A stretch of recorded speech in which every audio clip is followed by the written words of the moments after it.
झारखंड विधानसभा budget सत्र का आज तीसरा दिन है। सदन के बाहर भाजपा विधायक और सत्ता पक्ष हजारीबाग के इचाक थाना अंतर्गत शिवरात्रि के मौके पर लाउडस्पीकर बजाने को लेकर दो समुदायों के बीच पथराव और झड़प की घटना हुई थी।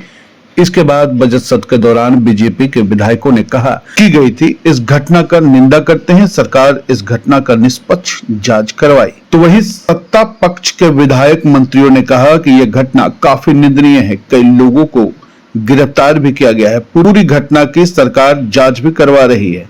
आइए सुनते हैं किसने क्या कहा। क्योंकि हजारीबाग के घटना पर सरकार बहुत ही संवेदनशील है और ये बहुत स्पष्ट है कि जो भी व्यक्ति या समुदाय के द्वारा ऐसा यदि कृत कार्रवाई किया गया है उन पर ठोस से ठोस कार्रवाई होगी। अच्छा, मंत्री पर ही भड़काने का आरोप लग रहा है बीजेपी के लोग इस पर बीजेपी कर रही है करने की मांग करेंगे सदन के अंदर हजारीबाग की घटना पर। अरे चलो तो सदन पर हम लोग देखेंगे। हजारीबाग में घटना घटी है गाजी, उस पर मंत्री पर ही आरोप लग रहा है कि इस तरह के बयान देके और टूल देते इस तरह की घटना को भड़काते हैं।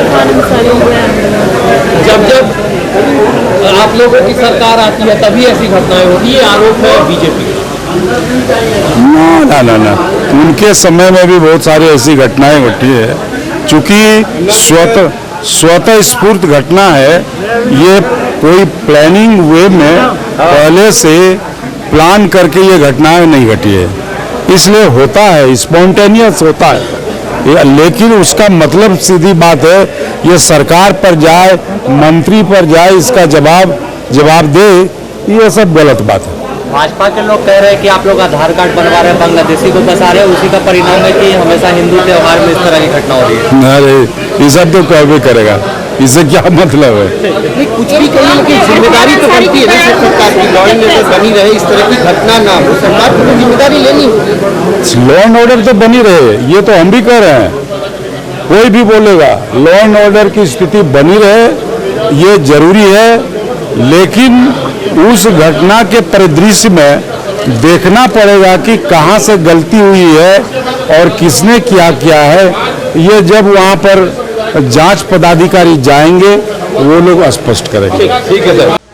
मैं पूरी जानकारी आपको दे देना चाहता हूँ घटना की। कल लाउड स्पीकर लगाया जा रहा था, सभी बिजली के पोल जो रहते हैं, बिजली के पोल के खंभों में लाउड स्पीकर लगाया जा रहा था महाशिवरात्रि को लेकर के। जब लाउड स्पीकर लगाया जा रहा था तो उसी बीच कुछ अल्पसंख्यक समुदाय के लोग आए और मना करने लगे। जब मना करने के बाद जब सारे लोगों को पता चला तो हम लोगों ने थाना को और वीडियो मैडम को वहाँ पे हम लोगों ने भेजा और मामला को रफा दफा कर दिया गया था और ये समझा दिया गया था कि 2 दिनों तक लाउड स्पीकर यहाँ पे बजेगा। 2 दिन के बाद ये लोग स्वतः शिवरात्रि के बाद खोल लेंगे।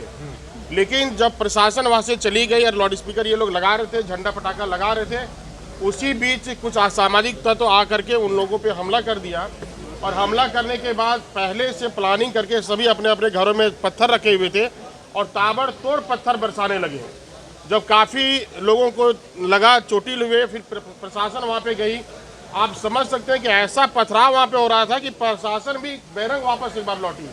फिर विशेष दल हजारीबाग से गया, इसके बाद नियंत्रित किया गया और अभी जो प्रशासन का रवैया है वहाँ पे हिंदुओं पे ही मुकदमा किया गया। 24 हिंदुओं पे मुकदमा किया गया। उनके घरों में जाकर के रात भर प्रशासन खोजबीन कर रही है।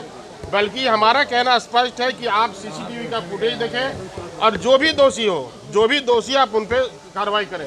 और मैं आप लोगों के माध्यम से एक बात और बता देना चाहता हूँ, सरकार में बैठे वैसे माननीय जो एक पद को सुशोभित करते हैं और एक जाति विशेष को यहाँ से गाली देने का काम करते हैं, वो अपने मुँह में लगाम रखें। ऐसा ना हो कि दूसरे का घटना दूसरे जगह पे फैलाने का काम कर रहे हैं।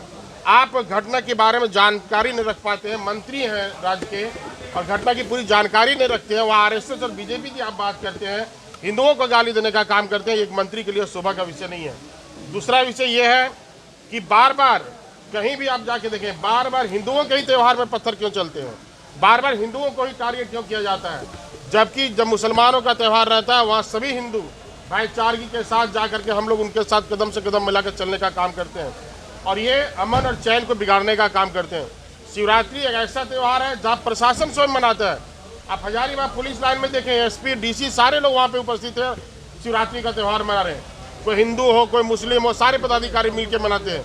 लेकिन गांव में ऐसे पथराव करना, ये निश्चित रूप से पहले से प्लानिंग करके वहाँ पे माहौल को बिगाड़ने का काम कर रहे थे। ये बांग्लादेशी घुसपैठियों की भी बात आ रही है। बिल्कुल, आज अगर इनका मनसूबा बढ़ा हुआ है यार, संथाल का भौगोलिक स्थिति अगर खराब हुआ है तो बांग्लादेश शरणार्थियों का के चलते बढ़ा हुआ है और सरकार उसे प्रश्रय दे रही है, सरकार उनका आधार कार्ड बना रही है, सरकार उनका विदेश भेजने का पासपोर्ट बनवा रही है, वहाँ के स्थानीय मुखिया, स्थानीय प्रशासन उनको प्रश्रय दे रही है।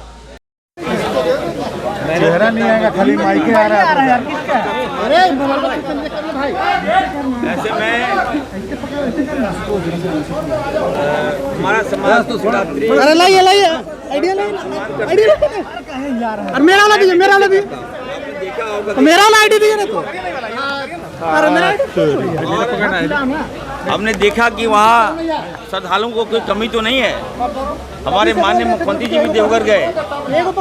हम लोग सभी धर्मों का सम्मान करते हैं, लेकिन कल की जो घटना घटी है इसकी जानकारी मुझे है। हमारे राज्य में इस तरह की प्रवृत्ति नहीं होगी। कानून जो भी हाथ में लेगा उसको कठोरतापूर्वक उस पर हम लोग कार्रवाई करेंगे।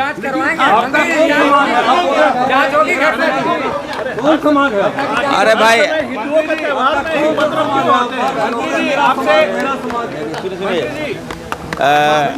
आपसे माफी मांगने की बात कर रहे हैं बीजेपी वाले।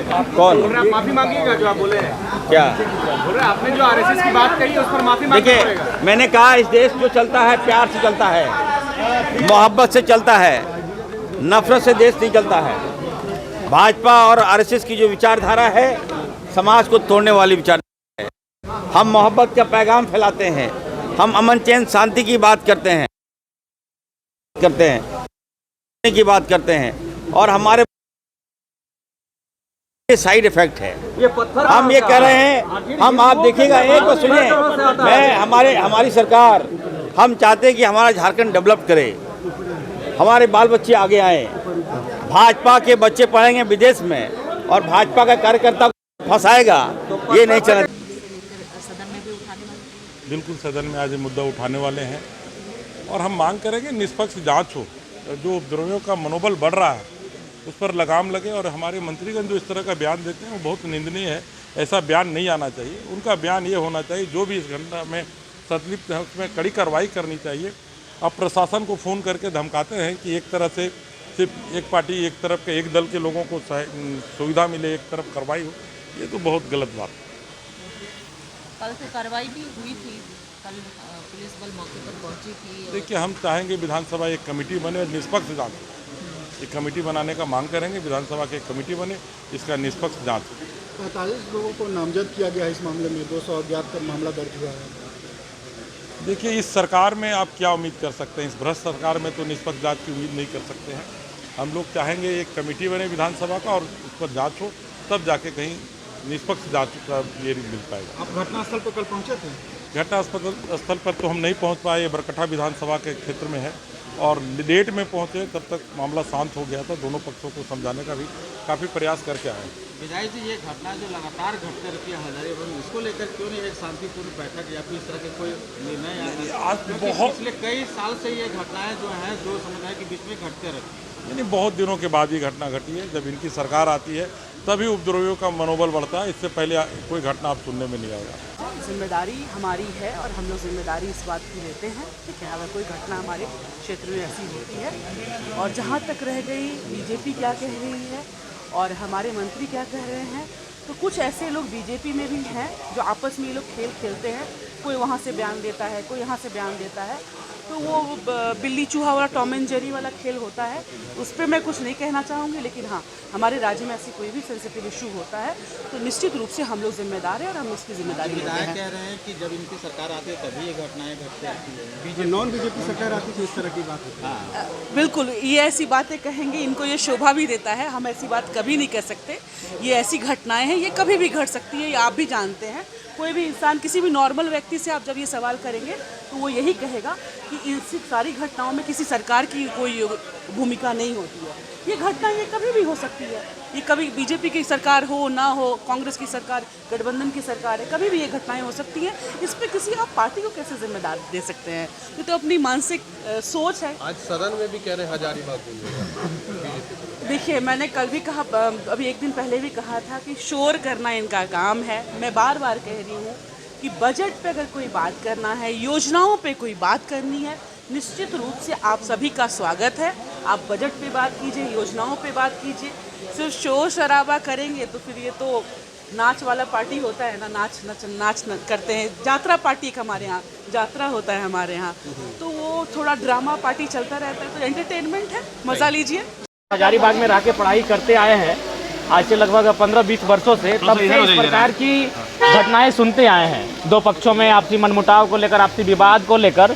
तो मेरा मानना है कि सरकारों को गंभीर होना चाहिए और जो लोग हैं उनको भी थोड़ा सा परिस्थिति को समझते हुए इन सब विषयों से दूर रहना चाहिए। भाईचारा, सौहार्द को स्थापित करना चाहिए, इस विषय पे उन्हें अमल करना चाहिए। अच्छा, मंत्री इरफान अंसारी ने जो बयान दिया है, आरएसएस आरोप लगा रही है भाजपा की, बांग्लादेश के लोग हजारीबाग में सक्रिय हो गए। देखिए, चूँकि हम तब विगत कई महीनों से हजारीबाग गए नहीं हैं और इस प्रकार की कोई सूचना हमारे तक आई नहीं है, तो इसीलिए इस प्रकार के कोई बयान से पहले हम एक बार स्वयं जांचेंगे, तभी इस प्रकार बयान दे पाएंगे। लेकिन जो घटना है, निश्चित ये घटनाएं लगातार खासकर हजारीबाग सदर में घटित होती आई हैं। इसको लेकर प्रशासन को गंभीर रहना चाहिए, इसको लेकर सरकार को गंभीर होना चाहिए, जो स्थानीय जनप्रतिनिधि हैं उन्हें गंभीर होना चाहिए और इस प्रकार की घटनाएं ना घटे, इस पर पहल करनी चाहिए। अच्छा, मंत्री जी जिस तरीके से बयान दिए जयराम जी, देखिए, मंत्री जी का बयान सदैव कहीं ना कहीं एक मजाकिया रहता है, इसीलिए मंत्री जी को लोग गंभीरतापूर्वक भी बहुत कम लेते हैं। वो कुछ भी बयान देते हैं, उन्हें संवेदनशील होकर, क्योंकि वो मंत्री हैं तो संवेदनशील होकर उन्हें गहन चिंतन करने के पश्चात ही बयान देना चाहिए, और बयान ही नहीं बल्कि उन्हें कार्य करना चाहिए।